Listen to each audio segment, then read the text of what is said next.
Hartlike welkom by Agri Monitor.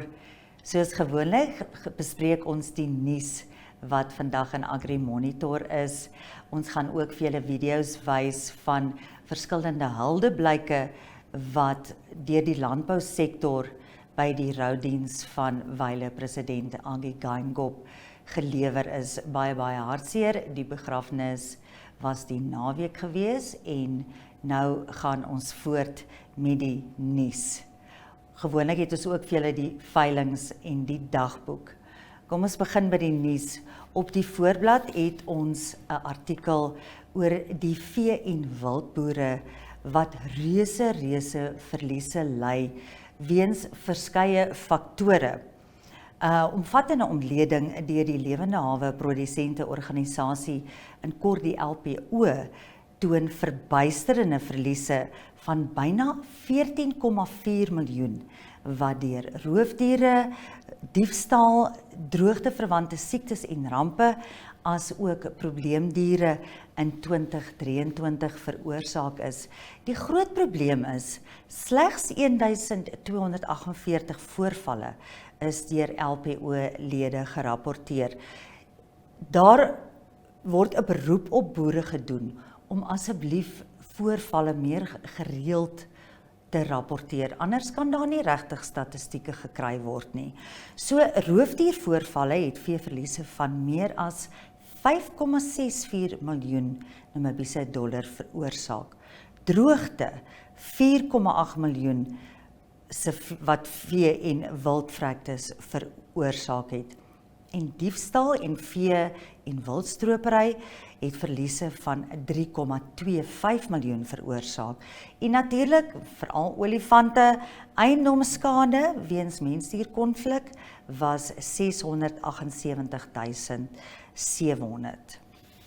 So ons gesels oor die nuus ook vandag oor die leiberig, oor die afskeid van president Hage Geingob op Rietfontein in die Otjozondjupa-strek. Die landbousektor het daarby ingekom en verskeie hoëlui het huldeblyke gelewer, onder meer die minister van Landbou, Water en Grondhervroming, Calle Schlettwein. Agriculture can only be successfully practiced if you have water and if you have land. But those are the physical commodities that you have.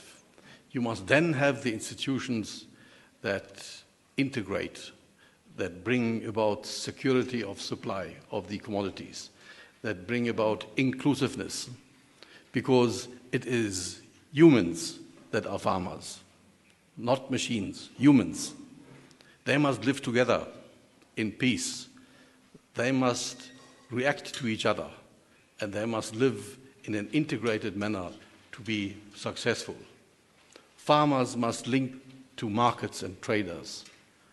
Water must be provided for human consumption, domestic consumption, agricultural consumption, industrial consumption, to be a common one. And I believe that his drive to be the propagator of common good before looking at yourself made him believe that integration of processes, systems, and institutions is key to a successful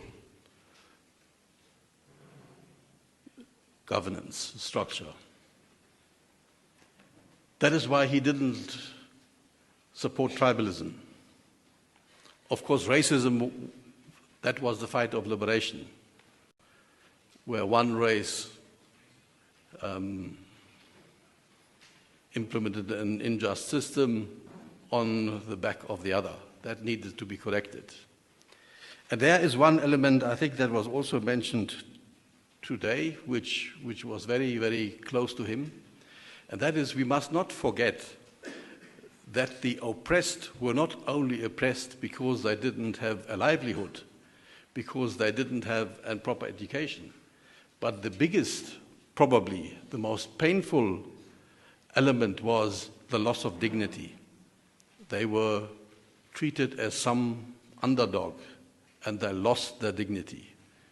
And his drive was always very strong to whatever we do, we must be equal. We must restore that dignity that is lost. That's an obligation that we have if we want to move forward as an united nation.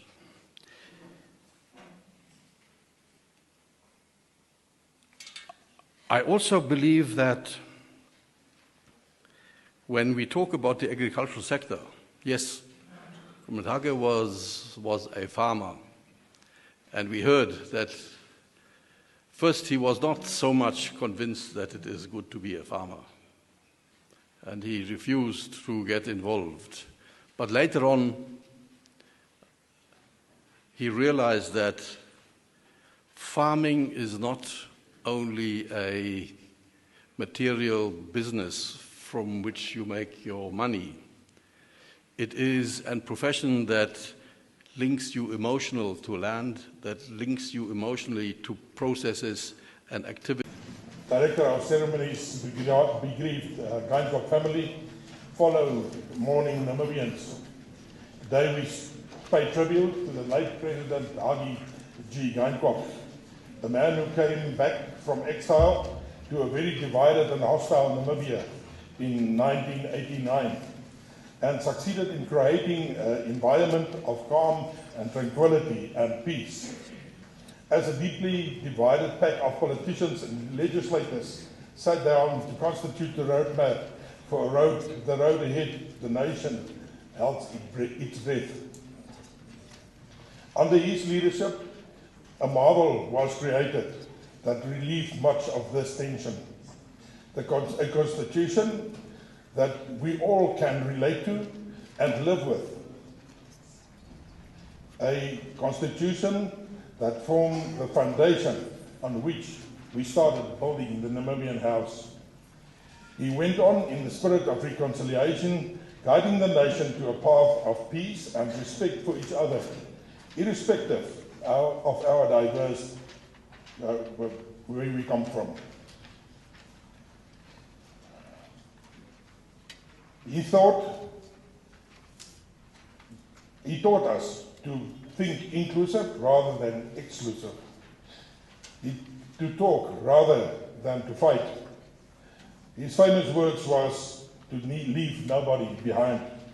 In my book, that was the ultimate diplomat. On behalf of the NAU and its members, I would like to extend my deepest sympathy to the family and the nation at large.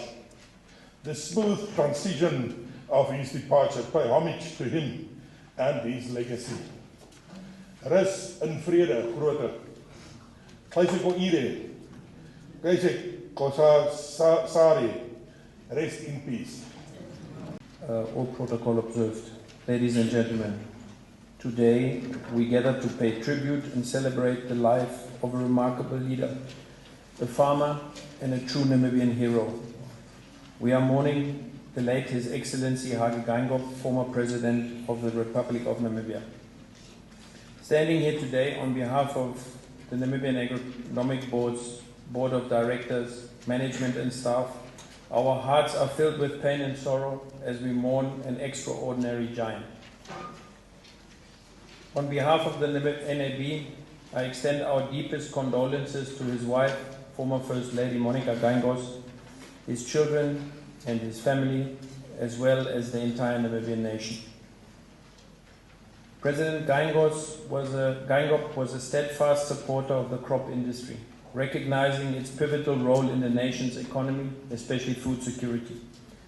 Under his leadership, various initiatives were implemented to support farmers and promote agricultural development. The Harambee Prosperity Plan, Drought Relief Program, Horticulture Market Share Promotion Scheme are just a few examples of his commitment to the agronomic and horticulture industry. His efforts bore fruit quite literally, as evidenced by the record-breaking harvest of 98,000 tons of white maize grain in 2022. This achievement is a testimony to the dedication of our farmers and the support of government. President Geingob also played a crucial role in opening up international markets for Namibian produce. His efforts through his leadership led to significant increase in export of horticulture products. This not only brought foreign earnings, but also created huge employment opportunities for the youth. In 2023, Namibia achieved new export milestones, increasing significantly from 41,000 tons to 86,000 tons, and export earnings of 1.7 billion in the horticulture sector. This expansion into new markets would not have been possible without President Geingob's vision and leadership. As we mourn his passing, we also celebrate his legacy. President Geingob's dedication to the crop value chain has left an enduring mark on the industry. The NAB and all crop value chain actors are grateful for his unwavering support and his leadership. President Geingob's legacy will forever be remembered by the NAB, the entire crop value chain, and his dedication to creating an enabling environment for investment in the agricultural sector and the development of the sector has paved the way for a prosperous future of our industry. May we find comfort in knowing that his legacy lives on. May his soul rest in eternal peace. I thank you.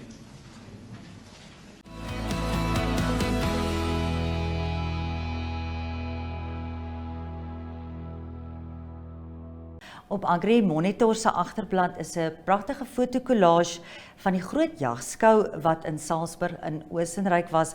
Nou dit was 'n groot probleem vir sommige van die jaglui wat nou vanaf Windhoek na Duitsland moes vlieg in Frankfurt en van daar af moes hulle na Salzburg gaan. Maar Lufthansa het 'n staking van hulle personeel gehad en hulle tasse het weggeraak. Binne in hulle tasse was nou al hulle bemarkingsmateriaal wat hulle nou daar op Salzburg skou moes uitstal om hulle jagprodukte te bemark.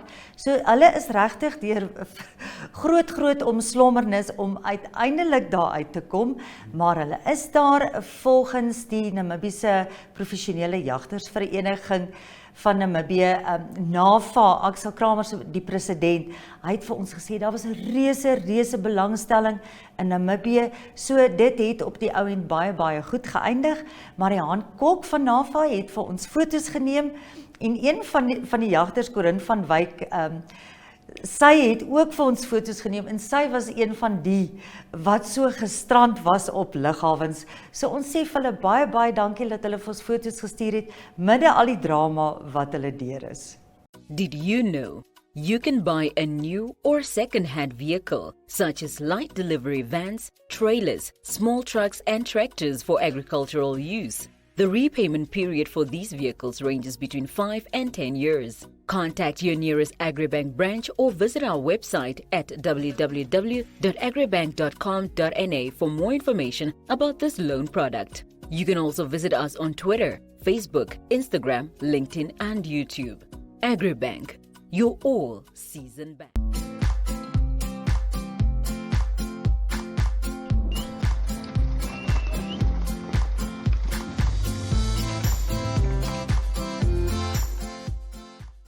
Ons spring weg met die veilings op 28 Februarie. Windhoek Livestock Auctioneers het 'n groot veeveiling in Windhoek om 10 uur.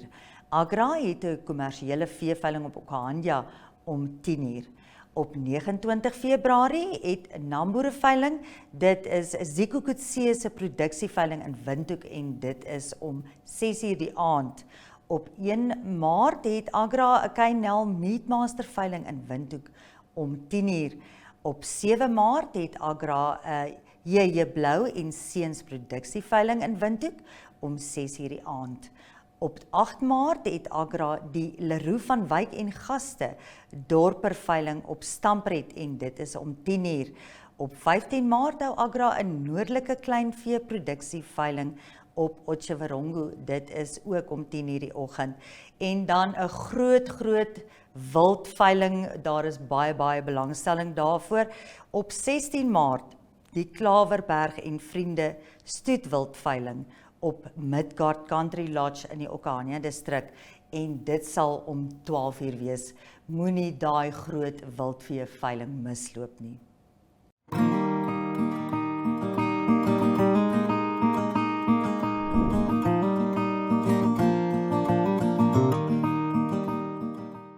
Op 16 Maart hou die Hoogveld Boerevereniging die Hoogveld Agri Dinamika Dag om 9:00 die oggend op die plaas Swartkroon aan. Landbousprekers Professor Ferdi Meyer, Koos Bredenan, Richard Peens van Feedmaster en Stefan Jooste sal praatjies lewer. Kando Farming van eie, hulle is eie en aardappelprodusente Ludi en Harm Kolwer sal besoek word. Demonstrasies van trekkers en implemente sal ook gehou word en vir verdere navraag kan die Hoogveld Boerevereniging gekontak word. Dit gaan ook 'n baie groot dag wees, 'n Agri Dinamika Dag en daar sal eers groot belangstelling oor hierdie groot dag en natuurlik Kando Farming is een van ons groot eie en aardappelprodusente in die land.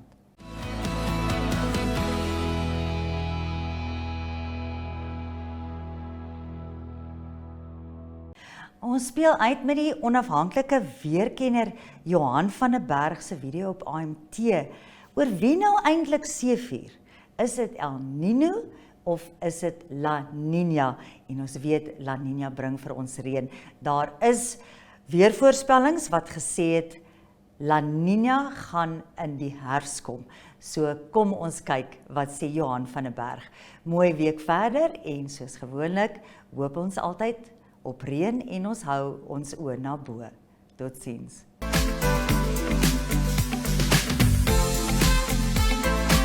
Ongelukkig duur die droë en warm toestande voort. En as ons kyk na hierdie kaart van 11 tot 17 Februarie vir Suidelike Afrika en dit is die aantal millimeters, dan kan ons sien dat daar maar enkele kolle is wat meer as 10 mm reën gehad het. Hier en daar kan swaar neerslag voorkom. Ons het gesien in Gauteng was daar baie stormagtige toestande gewees, maar oor die algemeen baie minder reën. En as ons ook nog na die vorige week se kaart in gedagte hou, dan weet ons dat omtrent die laaste 2-3 weke het ons baie minder reën gehad. Wat hierdie situasie vererger is die baie hoë temperature.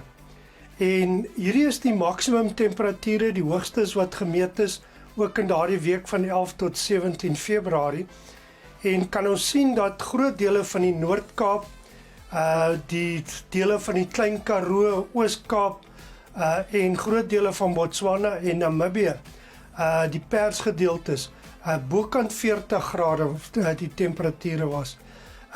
Die res van die land, die bruin gedeeltes, tussen 35 en 40 grade en dit sluit 'n groot deel van ons westelike somergraanproduksie in, wat omtrent 2/3 van die mielies in Suid-Afrika produseer. Geweldige hoë temperature wat voorkom. En dan die meer rooi gedeeltes, kan ons sien die oostelike produksiegebiede, tussen 30 en 35 grade. Nou dit is ongehoord. 'n plek soos Bethlehem, Oos-Vrystaat, Bethal, die gedeeltes in Mpumalanga, as temperature oor 30 grade gaan, is dit baie uitsonderlik. En ons sien dat daar temperature hierdie week voorspel word van tot 35 grade Celsius vir die Oos-Vrystaat. Geweldige hoë temperature. Saam met hierdie hoë temperature het ons ook die afgelope week baie lae minimum temperature gekry. En hierdie is ook vir die week 11 tot 17 Februarie en kan ons sien dat die, kom ons sê die Suid-Vrystaat, Suidoos-Vrystaat, Lesotho en dele van die Oos-Kaap het minimum temperature onder 5 grade Celsius gedaal. Daar is ook rapporte van ryp en dalk ligte rypskade wat uit daardie gebiede voorgekom het. As 'n mens 'n bietjie dit in perspektief stel, is dit uiters vroeg. Dis die temperature wat 'n mens omtrent in die eerste week van April kan verwag. So hierdie is 'n groot bekommernis wat nou besig is om te gebeur. En ons sien koue fronte, in die volgende week gaan daar weer 'n frontale stelsel wees. Dalk nie die temperature so laag laat daal nie, maar dit is 'n faktor wat ook 'n rol kan begin speel. En ons weet as die lug baie droog is, weer meer 'n woestynklimaat, uiters warm bedags, snags baie kouer omdat uitstraling na die atmosfeer dan kan plaasvind. Kyk ons na die reënvaltoestande, die boonste paneel 21 tot 29 Februarie. Die blou gedeeltes is maar ligte reën wat gaan voorkom, minder as 15, dalk 20 mm, maar ons sien dat net die noordoostelike dele van die land is daar dalk so 'n bietjie meer reën. So vir die res van die land omtrent geen reën of as dit is baie ligte neerslae.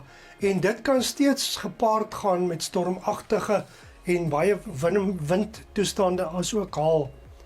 Kyk ons na die week daarna, van 29 Februarie tot 8 Maart, sien ons dat die verre oostelike dele, so die noordelike dele van die Oos-Kaap, omtrent die hele KwaZulu-Natal en dele van die suidelike dele van Mpumalanga, verbeter die toestande baie.